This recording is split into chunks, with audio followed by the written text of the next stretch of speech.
The red balloon in the photograph looked like a drop of fresh blood against the gray rubble of the gallery wall. It was blown up to the size of a garage door. Under the harsh track lighting, the grain of the film looked violent. I stood in front of it, clutching my purse with both hands, trying to find the boy's eyes in the print. I knew them better than my own reflection. I had spent 14 hours in a pitch-black room in 1992, dodging and burning that specific shadow across his face until the sorrow looked like art. I am Tina. What you are about to read is a look into the invisible labor of women who build legends only to be told they are cluttering the view.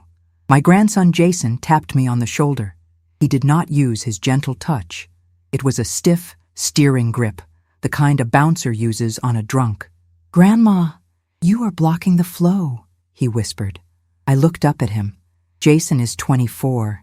He wears suits that are too tight in the ankles, and he thinks he understands his grandfather's legacy because he manages the estate's Instagram account. "I just wanted to see the caption," I said. Jason sighed. It was a loud, wet sound that made the woman with the pearl necklace next to us look away in polite discomfort. "Please," he hissed, leaning down so his cologne stung my eyes. "Do not start reading the plaques out loud. You are embarrassing us. Chloe is trying to close a deal with the museum board over by the bar. Just go sit on the bench in the foyer. And for the love of God, stop touching the frames." He brushed invisible lint off my shoulder, a gesture that meant he found my presence untidy. I looked across the room at Chloe, my granddaughter.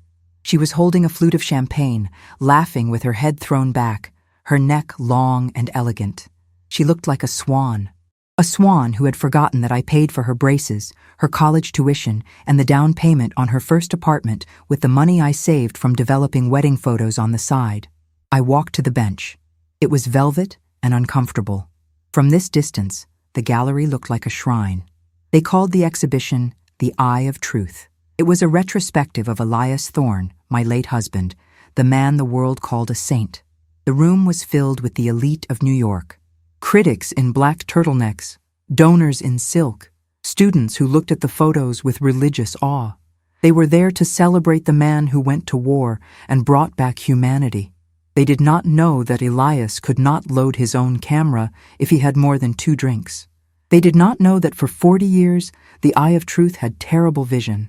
I was the one who checked the light meters. I was the one who packed the lens filters. And most importantly, I was the one who stood in the chemical fumes of the darkroom, turning his underexposed, shaky mistakes into masterpieces.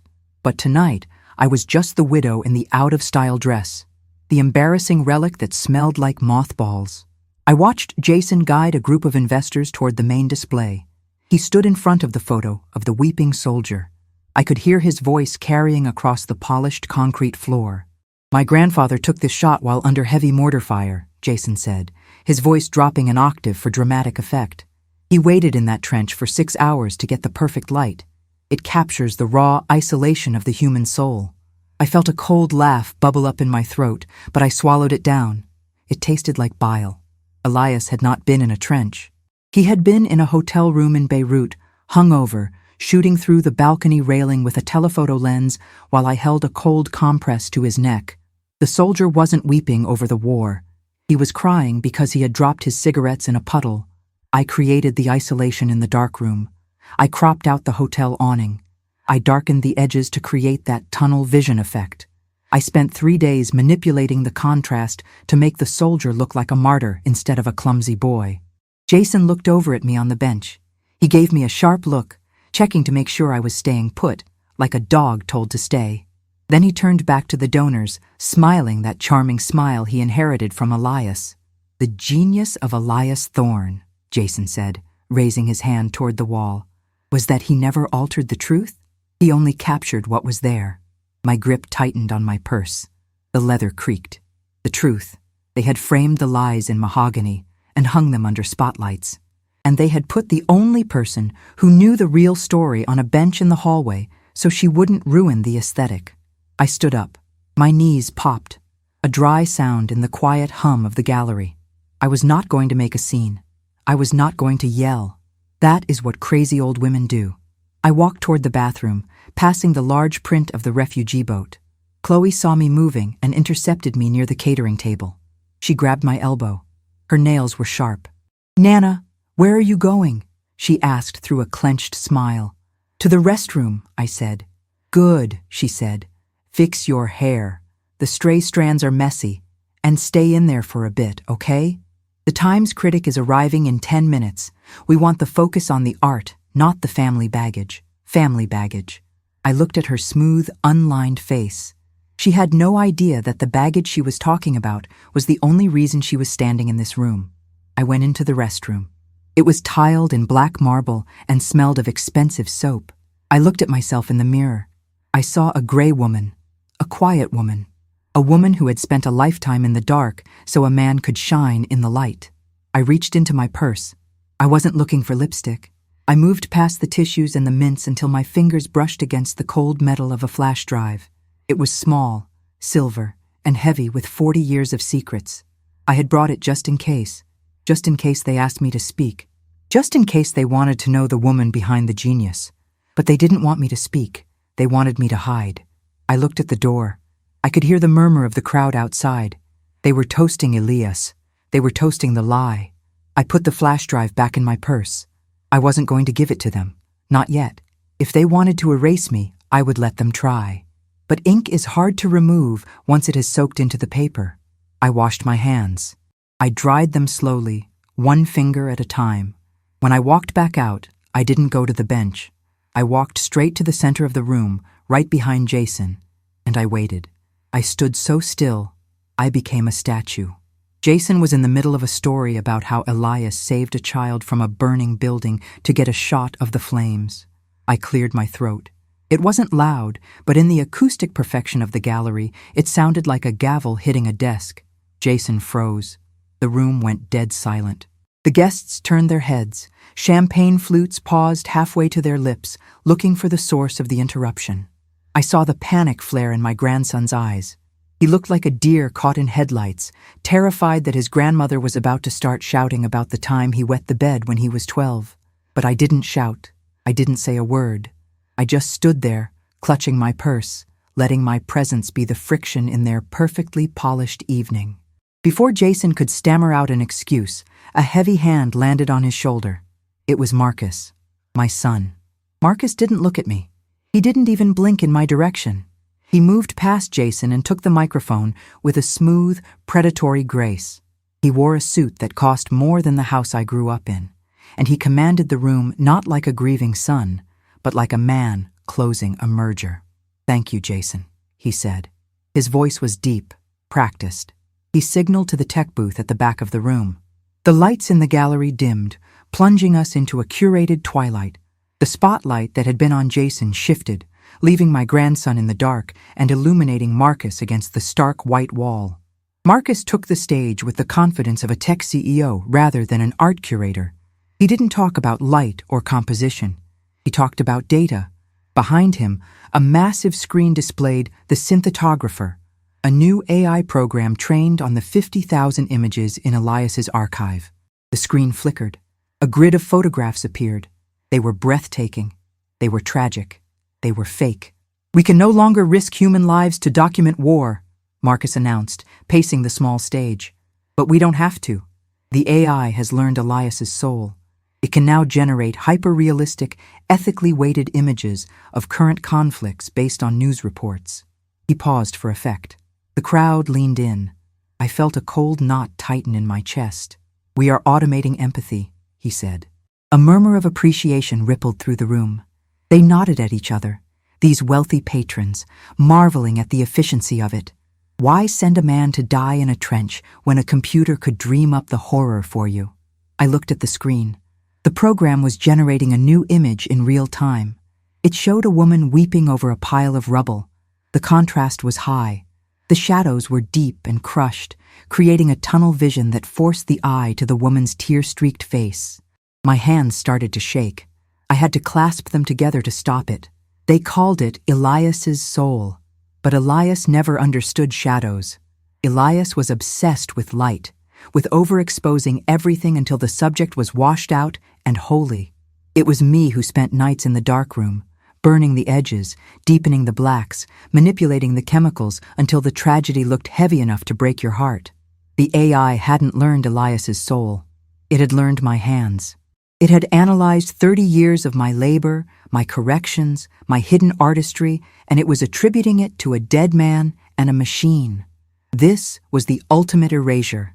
They weren't just hiding me in the hallway anymore. They were stealing the very instincts I had poured into those prints and selling them as an algorithm. Chloe appeared at my side again. She didn't grab me this time. She just stood close, her perfume cloying and sweet. "You need to sit down," she whispered. Her voice was barely audible over Marcus's booming projection. "You are blocking the view of the investors." I looked at her. She was watching the screen with a look of pure adoration. She believed it. She believed her father was a visionary. She believed her grandfather was a genius. She believed I was just the old woman who made the sandwiches. I didn't move. Marcus continued. "This technology allows us to curate the narrative of suffering without the mess of political bias. It is pure. It is objective. Objective." I thought about the flash drive in my purse. I thought about the photo of the refugee boat hanging in the lobby, the one where Elias had paid the fisherman to look sadder, the one where I had to scratch the negative to hide the brand name on a soda can because it ruined the timeless feel. There was nothing objective about this family. "Please, Nana," Chloe hissed. "People are staring. Let them stare," I thought. But my legs were tired. The adrenaline that had marched me into the center of the room was fading, replaced by a deep, aching exhaustion. I felt small. The screen was so big, and Marcus was so loud, and the lie was so magnificent that it felt like a physical weight crushing me against the floorboards. I walked to the front row. There was a reserved sign on the chair in the center. It was likely for a critic or a major donor. I sat in it. I heard Chloe gasp behind me. I settled my purse on my lap. I crossed my ankles.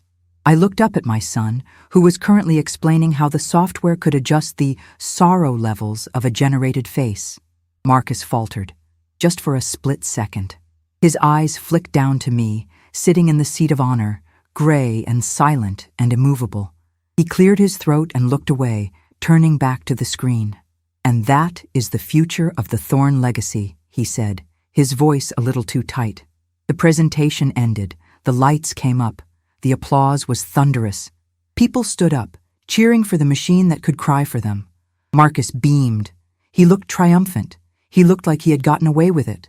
A man in a tweed jacket leaned over to me. He had round glasses and smelled of pipe tobacco. "Powerful stuff, isn't it?" he said to me. "To think, one man's vision can teach a machine to feel. You must be very proud of your husband." I looked at the man. I looked at Marcus, who was shaking hands with a senator. I looked at the screen, now dark. "He didn't teach it anything," I said quietly. The man blinked. "I beg your pardon?" I stood up. The applause was dying down, turning into the chatter of cocktail hour. I said he didn't teach it anything. "You can't teach a machine to feel pain it never suffered?" The man looked confused, his smile faltering. Before he could ask what I meant, Marcus was there. He moved fast for a big man. He stepped between me and the guest, his back to me, blocking me from view like a wall. "Wonderful to see you, Mr. Henderson," Marcus said, his voice booming. "Let me show you the server room. The hardware is impressive." He herded the man away. He didn't look at me. He didn't have to. The message was clear. I was a glitch in the software, and glitches needed to be patched out. I watched them walk away. My hand went into my purse again. I touched the cold metal of the drive. They wanted to automate the truth. They wanted to generate a reality where they were the heroes. I looked around the room. I saw the waiters passing trays of crab cakes. I saw the expensive shoes and the fake smiles. I saw the Times critic, a woman with sharp eyes and a notebook, standing near the bar. She wasn't clapping. She was frowning at the blank screen. I knew that frown. It was the look of someone who spots a crack in the foundation. I adjusted my cardigan. I didn't go back to the bathroom. I didn't go to the exit. I started walking toward the bar. The bar was polished mahogany, and the bartender was wiping down a glass with a slow, hypnotic rhythm. I looked at the critic from the Times. She was still frowning at her notes, isolated in a sea of celebration. I could have tapped her on the shoulder right then. I could have told her that the algorithm was a thief, But words are just air. In a room full of millionaires and tech moguls, the word of a 70-year-old widow is lighter than air. It is nothing. I needed something heavier. I turned away from the bar and the critic. I walked past the waiters and the towering displays of shrimp on ice. The investors applauded the idea of a machine that could witness atrocities without anyone getting their boots muddy. I heard snippets of their praise as I passed. They called it clean. They called it efficient. I felt a cold sweat prickle my neck. Marcus wasn't just automating a style, he was automating a fabrication. I slipped away from the champagne reception and found the service door near the kitchen. It was locked, but I knew the code. Arthur used the same 4 digits for everything. 1955, the year we met. The keypad beeped green. I stepped into the corridor, and the noise of the party vanished, cut off by the heavy steel door. I went down to the museum's basement archive, where the raw materials were stored. The air down here was different. It did not smell of expensive perfume or warm canapes. It smelled of dry rot and old paper. It smelled of the past. My heels clicked on the concrete floor. I was not looking for negatives. Marcus had already scanned all the negatives. He had fed every image Arthur ever took into his hungry server, but he had missed the context. He had missed the soul. I walked to the rows of metal shelving in the back. I was looking for a specific cardboard box labeled Miscellaneous 1990 to 2005. Arthur was messy. He threw receipts and napkins and rejection letters into boxes and forgot them. But I was the one who organized them. I was the one who taped the boxes shut, and I knew what was in the box marked Miscellaneous. I found it on the bottom shelf, wedged behind a crate of old exhibition posters. My knees popped as I crouched down. I dragged the box out. Dust coated my fingers. I pulled the flaps open. It was all there. The notebooks. Not Arthur's notebooks. Mine. I picked up the blue spiral-bound journal from 1993. This was the year Arthur went to the Balkans. He came back silent. He came back shaking. He could not look at the photos he had taken. He could not develop them. So I did. I sat in the dark room for 3 weeks. I mixed the chemicals. I watched the horror emerge from the white paper in the red light. I wrote the captions. I wrote the essays that accompanied the exhibition. I gave his trauma a voice because he was too broken to speak. Marcus was selling a machine that claimed to understand the thorn melancholy. He was telling the world that his father's genius was a computable pattern. I opened the journal. My handwriting was jagged. I read the entry from November 4th, 1993. Arthur is weeping in the garden again. The photos from the hospital are too much for him. I told him to go to bed. I will finish the prints. The focus on the child's hand is soft, but if I burn the edges, it will look like a memory fading. I have to make it beautiful, or no one will look at it. I closed the book. My hands were shaking. Marcus was not stealing Arthur's work. He was stealing my grief. He was feeding my sleepless nights and my darkroom chemical burns into a computer and calling it his inheritance. I put the journal in my purse. It was heavy. It felt like a brick. I reached for a second notebook, the one from the Famine series in 1998. But then I heard the service elevator ding. The sound echoed in the empty basement. The metal doors slid open with a groan. I froze. I was crouched behind the shelf, hidden by the shadows. 2 pairs of footsteps clattered onto the concrete. They were fast, energetic. Sneakers, not dress shoes. "This place is creepy," a voice said. It was Chloe, my granddaughter. "Shut up," a boy's voice answered. That was Tyler. "Dad said the old backups might be down here. The server is crashing. It needs more reference data for the grief parameters." "It's looping." "It's looping?" Chloe asked. "Yeah. It keeps generating the same face over and over. Dad is freaking out. He needs the physical logs from the 93 exhibit." I held my breath. I clutched my purse to my chest. They were looking for the very thing I had just hidden. "Check that aisle," Tyler said. "Look for anything that says thorn." They were getting closer. I could hear the swish of Chloe's silk dress against the metal shelves. She was supposed to be upstairs, smiling for the cameras. But Marcus used everyone. Even his children were just fetch dogs for his machine. I looked around. There was no other exit. If I stood up, they would see me. They would see the box. They would take the journals. I realized then that I was not just fighting for credit. I was fighting to keep my memories from becoming code. I saw a gap between the shelving units, a narrow space filled with rolled-up canvases. If I could squeeze in there, maybe they would pass me by. I moved.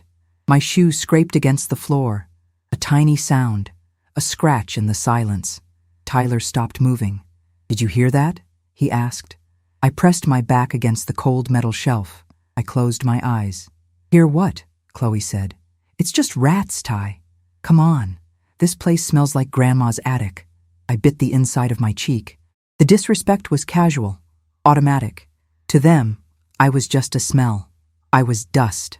"I'm checking it," Tyler said. His footsteps turned. He was coming down my aisle. I held the journal tighter. I prepared myself. If he found me, I would not apologize. I would not say I was lost. I would stand up. I would look him in the eye. But I was terrified, not of my grandson, but of what he represented. He was the new world. He was the erase button. The footsteps stopped right in front of the stack of crates, hiding me. I saw the toe of his expensive sneaker. "Tyler?" Chloe called out from the other side of the room. "Dad is texting. He says the critic is asking questions about the source material. We need to hurry." Tyler hesitated. He kicked the crate in front of me. The wood groaned, but it held. "Nothing here," he yelled back. "Just junk." He turned around. "Just junk." I waited until the elevator doors closed behind them. I waited until the silence returned, heavy and thick. I stood up. My legs were stiff. I looked at the box of junk that contained the secret history of our family. I took the second journal. I took the packet of letters from the critics in 1995 who praised Arthur's feminine sensitivity to suffering. I did not take the whole box. I could not carry it. I only took what would bleed the most if I cut it. I made my way back to the service door. I did not go back to the party. I did not go to the bar. I went to the parking garage. My old sedan was parked next to a line of black limousines. It looked tired. It looked out of place. I sat in the driver's seat and locked the doors. I put the journals on the passenger seat. I looked at them. I had the truth, but truth is only useful if someone listens. And tonight, everyone was listening to Marcus. I started the engine. I needed a plan. I needed to weaponize the silence. I drove out of the garage, leaving the gala behind. But I was not going home. I was going to the one place Marcus would never think to look for me. I was going to the studio where the lie began.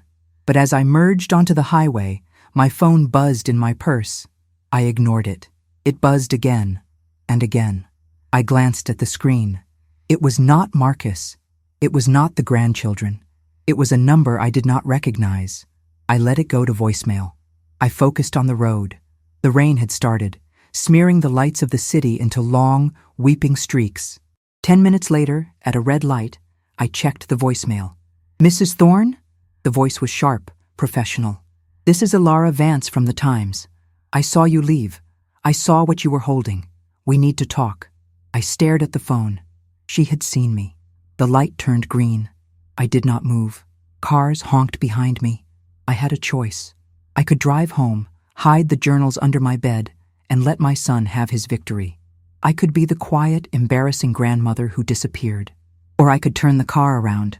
I looked at the journals on the seat. I remembered Arthur crying in the darkroom. I remembered the chemical burns on my fingers. I put the car in gear. I did not turn around. I pulled into the nearest diner parking lot. I dialed the number back. It rang once. "Hello?" the woman answered. I did not say hello. I did not ask how she got my number. "I have the logs," I said. There was a pause on the other end, a pause filled with the sound of a pen clicking. "Where are you?" she asked. I told her. "Good," she said. "Don't speak to anyone else. Your son just announced a partnership with the Defense Department. He says the software can be used for interrogation." My hand gripped the phone so hard my knuckles turned white. Interrogation. He was taking the art of empathy and turning it into a weapon of war. "I will be there in 20 minutes, I said. I hung up. I sat in the dark car, listening to the rain hammer against the roof. I was not just an embarrassment anymore. I was a threat. And for the first time in 30 years, I did not feel invisible. I felt dangerous. I opened my purse and took out my lipstick. I applied a fresh coat in the rearview mirror. My hands were steady now. Let them stare, I whispered to the reflection. I waited for the headlights of the critic's car. The war had started, and I was the one with the ammunition. Ilara Vance arrived 7 minutes later. She did not look like a shark. She looked like a tired graduate student in a raincoat that was 2 sizes too big. She slid into the booth opposite me and did not offer a handshake. She stared at the journals on the table, but she did not touch them. "I have the car running," she said. I picked up the journals. I did not open them. "This is just the paperwork," I said. "The proof is not here." "Where is it?" "The studio," I said. We left my old sedan at the diner. I sat in the passenger seat of her messy compact car. There were fast food wrappers on the floor. It felt real. It felt gritty. It was a stark contrast to the sterile luxury of the gala I had just fled. We drove in silence to the warehouse district. My son Marcus had sold the family estate 3 years ago, but he kept Arthur's studio. He maintained it as a shrine. He brought investors there to let them breathe in the lingering scent of genius. He liked to show them the easels and the darkroom where the great Arthur Thorne supposedly wrestled with the agony of the human condition. Marcus did not know about the false wall behind the chemical cabinet. I had the key to the service entrance. The alarm code was my birthday. Arthur had never changed it. He couldn't remember any other numbers. The studio was cold. It smelled of dust and expensive cologne. Marcus must have given a tour recently. I walked past the large prints hanging on the walls. There was The Weeping of Kosovo. There was Orphans of the Dust. The world called them masterpieces of photojournalism. The world said Arthur had a divine eye for tragedy. I walked to the darkroom. I pushed the heavy metal shelving unit to the left. The casters squealed against the concrete floor. Ilara turned on the flashlight on her phone. "What is back there?" she asked. "The truth," I said. I revealed the small alcove. There was a single green metal trunk. It was locked with a padlock. I took a small key from my keychain. I had carried this key every day for 30 years. It was heavy with rust and deception. I opened the latch. It clicked like a gunshot in the silent room. Inside the box lay the evidence that would burn the Thorne legacy to the ground. It wasn't a medical report or a secret diary. It was a collection of props. A battered teddy bear with one eye. A distinctively patterned red scarf. A vintage tricycle with a rusted handlebar. I reached in and picked up the bear. The fur was matted and stiff. I held the bear, remembering the day in 1994 when I bought it at a thrift store in London, 2 days before we flew to the Balkans. Ilara moved the light closer. "Arthur said he found that in a bombed schoolhouse," she whispered. Her voice trembled. She knew the story. Everyone knew the story. It was the centerpiece of his Pulitzer Prize-winning collection. "Elias didn't find that bear in the rubble," I said. "I used Arthur's real name. I had placed it there. I had dusted it with pulverized brick to make it look abandoned. I had tilted its head to catch the light just so." I pointed to the red scarf. "And that," I said, "the scarf from the Pietà of Sarajevo, the symbol of maternal grief that the critics said defined a generation." Ilara looked at the scarf. It looked ordinary in the box. "I bought it at a department store in New York in 1992, I said. "It was on clearance." Ilara stepped back. She lowered her phone. She looked at me with a mixture of horror and awe. "You staged them," she said. "The suffering was real," I said. "The war was real. The dead bodies were real. But Arthur fell apart when he saw blood. He could not compose a shot to save his life. He shook. He vomited. He wanted to go home." I looked at the bear in my hands. "So I built the scenes for him," I continued. "I arranged the debris. I positioned the toys. I told the grieving mothers where to stand to get the best shadow. I created the tragedy he was too weak to capture." Ilara sat down on a stool. She looked pale. "If this gets out," she said, "the Defense Department deal is dead. Your son is selling software based on Arthur's authentic emotional intelligence. He claims the algorithms simulate the empathy of the artist." I dropped the bear back into the box. "There was no empathy," I said. "There was only set design. The software is based on a lie." Ilara looked at me. "Why now?" she asked. "You are implicating yourself. You are admitting you were a fraud for decades." I thought about the gala. I thought about my granddaughter laughing when I asked about her college classes. I thought about Marcus telling the guests that talent ran in the blood, implying it skipped me. They treat me like a ghost, I said. They think I am a simple old woman who baked cookies while the great man worked. They think I am embarrassing. I closed the lid of the trunk. I want them to know that the inheritance they are so proud of was manufactured by the embarrassing old woman, I said. I want them to know that without me, Arthur Thorne was just a tourist with a camera. Ilara typed something on her phone. This will ruin them, she said. I looked at the darkroom. I felt lighter than I had in years. Write it, I said. Write it all. Ilara slipped out through the service entrance. The click of the latch sounded like a gunshot in the quiet loft. I stood alone in the dark room for a long time. The smell of chemicals usually calmed me. Today it smelled like deception. I washed my hands in the industrial sink. I scrubbed them with harsh soap until the skin was red and raw. I wanted to wash off the dust of the brick I had pulverized. I wanted to wash off the sensation of the teddy bear's matted fur. I went downstairs to the main living area. The house was modern and cold. It was glass and steel. It was a house built on the proceeds of a lie. My son Marcus was pacing the living room floor. He wore a suit that cost more than my father made in a year. He was shouting into a wireless headset. His voice echoed off the hard surfaces. The algorithm is degrading the resolution on the sorrow index. Fix it. I do not care if the data set is small. Extrapolate. He stopped when he saw me. He held up a hand to silence me. I had not said a word. I sat in the corner armchair. My granddaughter Sophie was sprawled on the beige sofa. She was 19. She was staring at her phone. She did not look up when I sat down. Marcus ended his call. He ran a hand through his hair. He looked just like Arthur. He had the same jawline. He had the same way of sighing that made everyone else in the room feel like a burden. Mother, I thought you were napping. I was cleaning the studio. Marcus groaned. He looked at Sophie. Can you believe this? We have the Undersecretary of Defense coming tomorrow for the beta launch, and she is up there dusting off boxes of junk. Sophie giggled. She finally looked at me. Her eyes scanned my cardigan. She wrinkled her nose. Grandma, please tell me you aren't wearing that tomorrow. The press will be there. It looks like something you found in a donation bin. I smoothed the wool over my knees. It is comfortable. It is embarrassing. That is what it is. Marcus walked over to the sideboard and poured himself a drink. We are selling the future of autonomous threat detection. We are selling high-tech empathy. We need to look sharp. We need to look like the heirs of a genius, not like we run a bed and breakfast in Vermont. I watched him drink the amber liquid. He was so confident.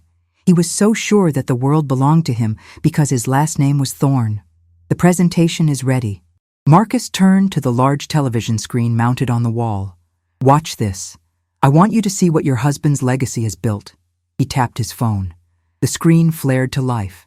A digital grid appeared. It overlaid a black and white photograph. It was the photo of the red scarf, the one I had bought on clearance at Macy's in 1992. The screen zoomed in on the scarf. Red data points swarmed around the fabric. Numbers scrolled rapidly on the side. See that? Marcus pointed. The AI analyzes the drape of the fabric. It analyzes the texture. It calculates the precise weight of grief required to create those folds. It teaches the drone that this is not just trash. This is a human tragedy. It teaches the machine to hesitate. I stared at the screen. The machine was learning from my hands. It was learning from the way I had twisted the polyester blend to hide the price tag. It was analyzing the way I had dropped it in the mud to make it look heavy. It is amazing. Sophie sat up. Grandpa was a magician. He captured feelings that computers can't even understand without help. Marcus nodded. He looked at the screen with reverence. He was the only one who saw the truth in the chaos. And now, I have bottled that truth. He turned to me. He was waiting for praise. He was waiting for the simple old woman to clap her hands. It is very clever, I said. Marcus rolled his eyes. He turned back to his daughter. She doesn't get it. She thinks it's just a slideshow. He checked his watch. Look, Mother, tomorrow is important. Just stay in the background. Smile if someone takes a picture, but try not to talk about your recipes or your garden. And for the love of God, let Sophie pick out your clothes. I stood up. My knees popped. I will wear my blue dress, I said. Fine. Whatever. Just don't embarrass us. The defense contract depends on the image of the Thorne family. We represent integrity. We represent the unblinking eye of truth. I walked toward the stairs. I will be ready, I said. I climbed the steps slowly. I could hear them talking about me as I ascended. She's getting worse, Sophie said. She's so checked out. She's harmless, Marcus replied. She just exists in her own little world. She has no idea what the real world is like. I reached the landing. I went into my bedroom and closed the door. I sat on the edge of the bed. I picked up my phone. I had a notification. It was a message from Ilara. It is done. The article goes live at 10 in the morning, just as the presentation starts. I put the phone down on the nightstand. I looked at the blue dress hanging on the closet door. It was silk. It was elegant. It was the dress of a woman who had nothing to hide. Marcus was right about one thing. Tomorrow was going to be a lesson in truth. I turned off the lamp and sat in the dark. I did not sleep. I listened to the hum of the house. I listened to the silence before the explosion. I waited for the sun to rise on the day that would burn my son's empire to the ground. The sun did not rise gently that morning. It pierced through the curtains like an accusation. I sat on the edge of the bed in my blue silk dress and smoothed the fabric over my knees. My hands were shaking, not from age and not from cold. They shook because I knew that by noon I would be the woman who destroyed her own family. Downstairs, the house was already vibrating with nervous energy. I could hear Marcus barking orders into his phone. He was shouting about lighting cues and bandwidth. He sounded exactly like his father used to sound right before a shoot. The arrogance was the same. The desperate need for control was the same. But Arthur had been controlling the shadows on a set, while Marcus was trying to control the perception of the entire world. I walked down the stairs. Sophie was standing by the front door holding a garment bag. She looked me up and down with a critical eye. "At least it fits," she said. She did not say good morning. She did not ask how I slept. She just checked me off a list. Grandma is dressed, Grandma is presentable, Grandma is handled. Marcus came out of the kitchen. He was wearing a suit that cost more than my first car. He looked handsome. He looked successful. He looked at me and frowned. "You look pale," he said. "Put on some lipstick. We can't have you looking like a corpse. It ruins the vibe of vitality we are selling." I went to the hall mirror and applied the lipstick. It was a dark red, the color of dried blood. It felt appropriate. The car ride to the convention center was silent. Marcus and Sophie were both typing furiously on their phones. I looked out the window at the passing city. I wondered if Arthur would have hated this. He was a liar and a manipulator, but he had been a private man. He liked his darkroom. He liked his secrets. Marcus was dragging those secrets out into the neon light and selling tickets to the show. We arrived at the venue at 9 o'clock. It was a massive glass building that smelled of industrial cleaner and expensive cologne. Huge banners hung from the ceiling. They featured Arthur's most famous photographs.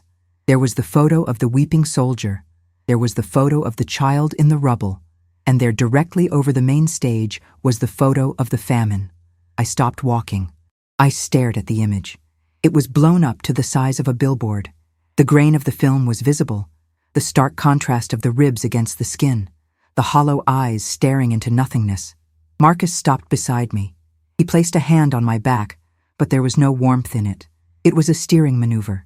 "It is breathtaking, isn't it?" he said. "The AI uses this image as the baseline for human suffering." It identified 18 distinct micro-expressions of despair in the subject's face. I looked at the subject. I knew him. His name was Benny. He was the son of the janitor who worked in our building in 1985. Arthur had paid him $50 to skip lunch and roll around in a pile of charcoal dust. We had used a wide-angle lens to distort his limbs. We had used side lighting to deepen the shadows between his ribs. Benny had used the $50 to buy a skateboard. 18 micro-expressions of despair, I repeated. "Science is amazing," Marcus said. He checked his watch. "Come on, the investors are arriving. I need you in the VIP holding area. Just sit there and drink water. Don't wander off. And if anyone asks you about the creative process, just smile and point at me." He led me to a roped-off section near the stage. It was filled with white leather sofas and glass tables. Sophie was already there, adjusting the strap of her heel. Sit here, Marcus commanded. I have to go check the sound system. He walked away. He walked with the stride of a king inspecting his castle. He had no idea that the foundation was made of sand, and I was the tide coming in. I sat down on the white leather. It was cold. A waiter offered me champagne. I shook my head. I needed a clear head. Sophie looked up from her phone. Check this out, she said. She turned the screen toward me. It was a social media feed.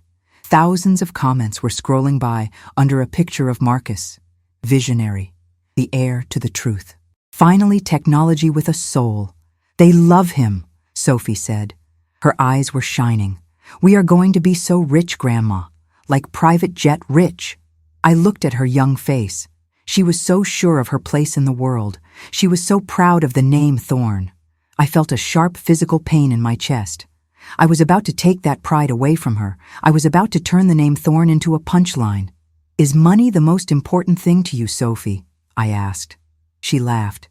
It was a sharp, brittle sound. Don't start with the moral philosophy, Grandma. It's embarrassing. Money is freedom. Money means you matter. Grandpa knew that. That's why he was great. She went back to her phone. I checked my own purse. My phone was sitting there. It was 9:45. 15 minutes until the presentation started. 15 minutes until Alara released the article. I looked around the room. The seats were filling up. Men in suits, women in designer dresses, journalists with cameras. They were all here to worship at the altar of Arthur Thorne. They were here to buy the lie that my son was selling. I saw a man in the front row pointing at the famine photo. He was wiping a tear from his eye. I felt sick. Marcus ran up the steps to the stage. He grabbed the microphone. The lights dimmed. A hush fell over the crowd. Welcome. His voice boomed through the speakers. Welcome to the future of memory. I closed my eyes. I gripped the strap of my purse. The phone in my bag buzzed. It was time. The buzz was not solitary. It was a chorus.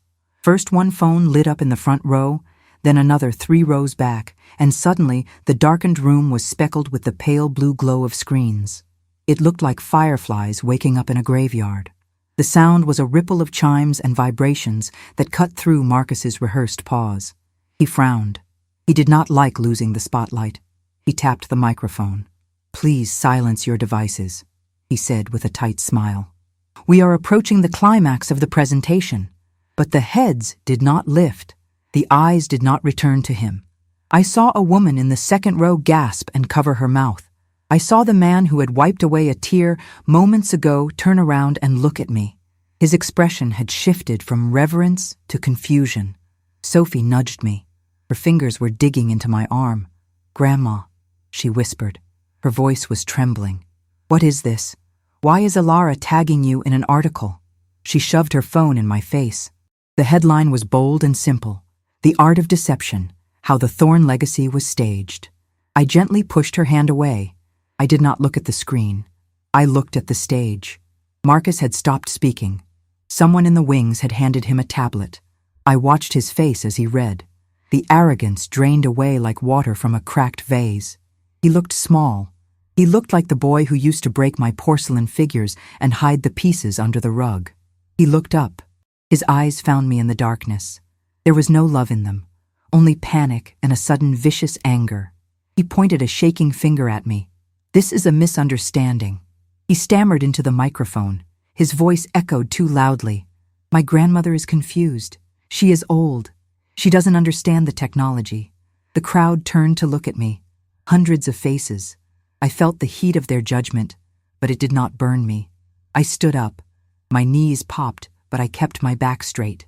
I picked up my large tote bag from the floor. I walked toward the stairs of the stage. Security! Marcus yelled, Get her out of here. She's having an episode. But the security guards did not move. They were reading their phones too. The spell was broken. The king was naked and screaming orders that no one wanted to obey. I climbed the 3 steps. The lights were blinding. I stood next to him. He was sweating. I could smell his expensive cologne mixed with the sour scent of fear. Go away. He hissed at me, covering the mic with his hand. You're ruining everything. We can fix this. Just tell them you lied. Tell them you're senile. I'll give you whatever you want. I reached into my bag. I did not pull out a weapon. I pulled out a small, ragged object wrapped in tissue paper. I unwrapped it slowly. It was a teddy bear. It was missing one eye. Its fur was matted and gray with age. Marcus looked at it. He laughed, a dismissive, incredulous sound that grated against the silence of the room. "You're talking about post-processing," he said loud enough for the front row to hear. "You're confused, dodging and burning. Everyone does that." "No," I said. My voice was not amplified, but the room was so quiet that it carried to the back. I held up the one-eyed teddy bear. "I am talking about fiction. I carried this bear to 3 different war zones, Marcus. It is in the Baghdad lullaby shot. It is in the Sarajevo dawn shot. Look at the photos." I pointed to the massive screen behind him where the loop of Arthur's greatest hits was still playing. The Baghdad photo was up. There, in the rubble, dusted with white powder, was the bear. The slide changed. Sarajevo, a child crying on a curb. Next to him lay the same one-eyed bear. The color drained from Marcus's face as he recognized the toy from the iconic images hanging upstairs. He looked from the screen to the bear in my hand. The crowd gasped. The murmurs turned into a roar. "You're lying," he whispered. The microphone caught it. "You're just trying to undermine me because you hate the technology. You hate that I'm making it better." I shook my head. "I don't hate the technology," I said. "I hate the lie. Arthur didn't capture the human condition. He directed it. And you aren't selling memory. You are selling a manipulation of a manipulation." A camera flashed, then another. The journalists smelled blood. They were no longer documenting a launch. They were documenting a crash. Sophie ran up the steps. She grabbed Marcus's arm. "Make her stop," she screamed. "She's crazy." I looked at my granddaughter. She was crying. Not for the truth, but for the private jet, for the status. "It's over, Sophie," I said softly. Marcus lunged for the bear. He tried to snatch it from my hand. It was a desperate, childish move. I pulled back and he stumbled, knocking over the glass podium. It shattered with a spectacular crash. The noise signaled the end of the Thorne dynasty. I saw the investors standing up and buttoning their jackets. They were leaving. The checkbooks were closing. I placed the bear on the floor next to the broken glass. It looked at home there, amidst the wreckage. I turned to the audience. "There are no micro-expressions of despair in these photos," I said. "Only the reflection of a man who told people where to sit and how to cry. And now you know." I walked down the stairs. I did not look back at Marcus, who was kneeling on the stage, trying to pick up the pieces of his shattered presentation. I did not look back at Sophie, who was screaming at the investors to wait. I walked up the aisle. The crowd parted for me like the Red Sea. They stared at me with a mixture of horror and respect. I was the woman who had just burned down her own house to kill the rats inside. My heart was beating a slow, painful rhythm. I was free of the secret.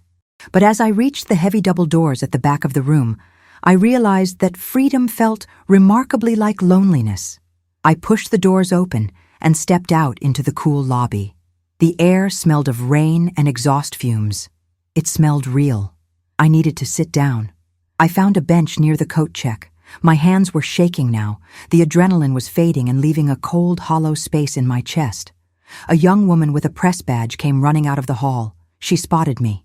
"Mrs. Thorne," she called out. "Mrs. Thorne, wait." I closed my eyes.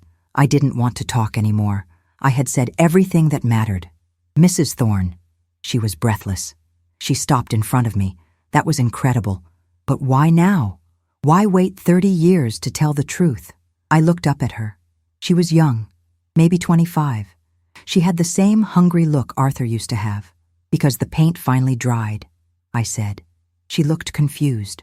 She opened her mouth to ask another question, but I stood up. "I am going home," I said. I walked toward the exit. I left the applause and the accusations behind me.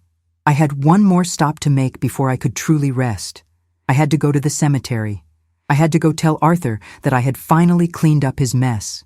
But as I stepped onto the sidewalk, a black car pulled up to the curb. The window rolled down. It was not a taxi. "Get in," a voice said from the shadows of the back seat. I recognized the voice. It belonged to the one person I thought I had lost to Arthur's ambition years ago. My daughter, Marcus's mother. I hesitated. The engine purred. "Get in, Mother," she said again. "We have a lot to talk about." I opened the door and slid into the darkness. The leather seat was cold against my back. The door clicked shut and sealed us inside a vacuum of expensive upholstery and silence. My daughter did not look at me. She stared straight ahead at the partition separating us from the driver. I had not been this close to her in 5 years. I studied her profile in the passing streetlights. The softness around her jaw was gone. She looked sharp. She looked tired. She looked terrifyingly like Arthur. "You caused quite a scene," she said finally. Her voice was dry. It lacked the hysteria Marcus had shown back in the hall. "It was necessary," I replied. I kept my hands folded in my lap to stop them from trembling. "Necessary." She repeated the word, as if tasting it. "Marcus is calling lawyers right now. Sophie is hyperventilating in the bathroom because her social media account is being flooded with hate mail. The stock for the foundation just plummeted to 0 in 20 minutes. And you?" I asked. "What are you doing?" She turned to me then. Her eyes were dark and unreadable. "I am driving my mother away from the crime scene." This was not the reunion I had imagined. In my head, she would hug me. She would thank me for finally breaking the curse that Arthur had placed on this family. But life is not a movie script. People do not thank you for burning down their shelter, even if the shelter was built on rot. "I couldn't let him do it to Sophie," I said. He was teaching her to lie. He was teaching her that the image matters more than the human being. My daughter looked out the window at the blurring city lights. "Sophie is 19. She wanted the jet. She wanted the fame. You didn't save a victim, Mother. You embarrassed a willing accomplice." That stung. It was a sharp slap of reality that left a metallic taste in my mouth. I had projected my own victimhood onto my granddaughter. I wanted to save her because I couldn't save myself 30 years ago. But perhaps the rot had already spread too deep. "Is that why you stayed away?" I asked. "Because you knew." "I stayed away because I was a coward," she said. She reached into her purse and pulled out a pack of cigarettes. She hadn't smoked since college. She lit one without asking if I minded. The acrid smoke filled the cabin. I knew Dad was a fraud. I knew Marcus was weak. But the checks cleared every month. It is easy to be moral when you are poor. It is very hard to be moral when the dividends pay for your divorce settlement. I looked at her, my beautiful, compromised daughter. This was the cost. This was the bitter truth. I hadn't just exposed Arthur. I had exposed the source of her comfort. I had taken away her safety net. "So you hate me," I said. "No." She exhaled a long plume of smoke. "I don't hate you. I envy you. You finally got clean. I am still worried about how I am going to pay the mortgage now that the Thorne name is toxic." She tapped the ash into a small silver cup built into the armrest. "Where are we going?" I asked. We had passed the turn for my apartment miles ago. "The old house," she said.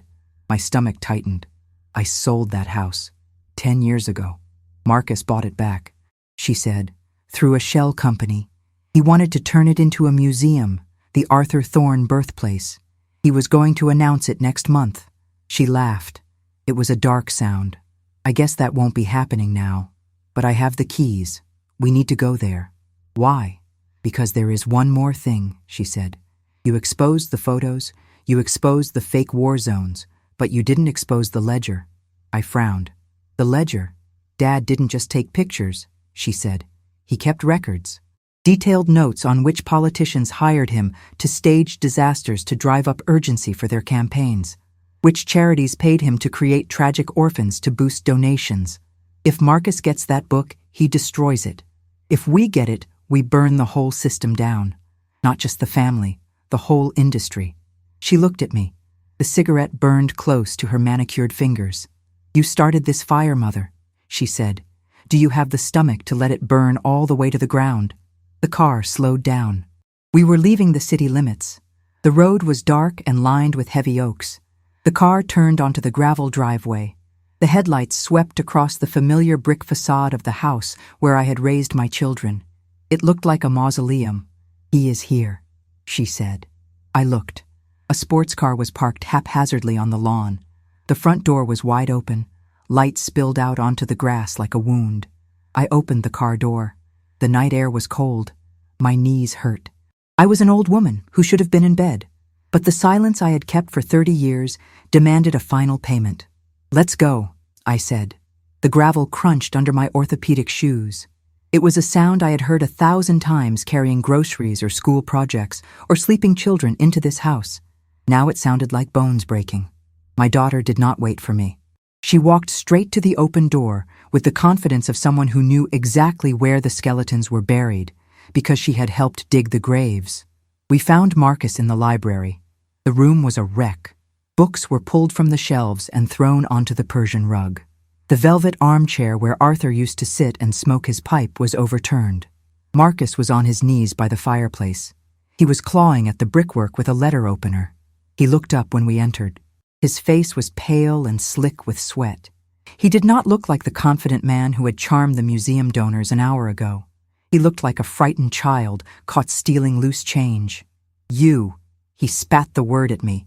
"You crazy old woman, do you have any idea what you have done? The investors are calling, the museum board is calling.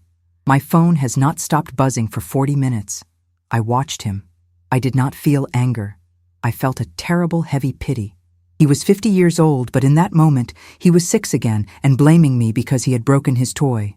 "We are here for the book, Marcus," my daughter said. Her voice was flat. He scrambled to his feet. He held the letter opener like a weapon. "Get out, both of you. You have ruined enough. This is my house. It is a shell company's house," she said. "And I am the signatory on the lease. Move away from the fireplace." He laughed. A jagged, desperate sound. "It is not in the fireplace. You think I would hide the insurance policy in the fireplace?" My daughter looked at him. Then she looked at the large oil painting above the mantel. It was a portrait of Arthur. He was standing on a cliff, looking heroic. The wind was blowing through his hair. I remembered that day. We were in a parking lot in New Jersey and I was holding a leaf blower. "It is behind the painting," I said softly. Marcus froze. "Arthur always put his most valuable things behind his own face," I said. He thought he was the only thing that mattered. Marcus slumped. The fight went out of him. He dropped the letter opener. It clattered on the hardwood floor. He stepped aside. My daughter walked past him and pulled the heavy frame away from the wall. There was a wall safe. She punched in a code. "How do you know the combination?" Marcus whispered. "Because Dad trusted me," she said. She opened the heavy steel door. Inside there was a single thick notebook, bound in black leather. She took it out. She did not open it. She handed it to me. It was heavy. It felt warm in my hands. I looked at Marcus. He was crying now. Silent, weeping. "Mother, please," he said. His voice cracked. "It is not just the reputation. It is the money. I borrowed against the collection. I leveraged everything on the museum opening. If that book gets out, I don't just go bankrupt. I go to prison for fraud. There are people I owe money to who do not use lawyers." I looked at the ledger. Then I looked at my son. This was the choice. This is always the choice women like me are asked to make. To cover up the sins of the men we love to keep the peace. To swallow the poison so the family looks healthy. I walked over to him. I reached out and touched his wet cheek. His skin felt cold. "I love you, Marcus," I said. "Then give it to me," he begged. "Please. I love you enough to stop you," I said. I turned around and walked out of the room. I heard him scream behind me. It was a raw animal sound of total defeat. My daughter followed me. We did not speak as we walked out of the house. We did not speak as we got back into the car. We drove in silence for 20 minutes. The ledger sat on my lap like a stone. "What do we do with it?" my daughter finally asked. "Do we burn it?" I looked out the window. The city lights were approaching. "No," I said. "We scan it, we make copies, and tomorrow morning I walk it into the district attorney office myself." "But Marcus," she said. "Marcus is already gone," I said. "He died the day he decided it was better to be rich than real." She nodded. She reached over and squeezed my hand. Her fingers were trembling, but her grip was strong. We were two women alone in the dark with a book that would burn our lives to the ground. But for the first time in 30 years, the air in the car felt clean. There was no smell of turpentine, no smell of smoke, just the cold, clear air of the truth. I am Tina. This is the story of how I lost my family to find my soul. If this story moved you, please subscribe and share it with someone who needs to hear it. Sometimes, the hardest thing you will ever do is stop protecting the people who hurt you. Good night.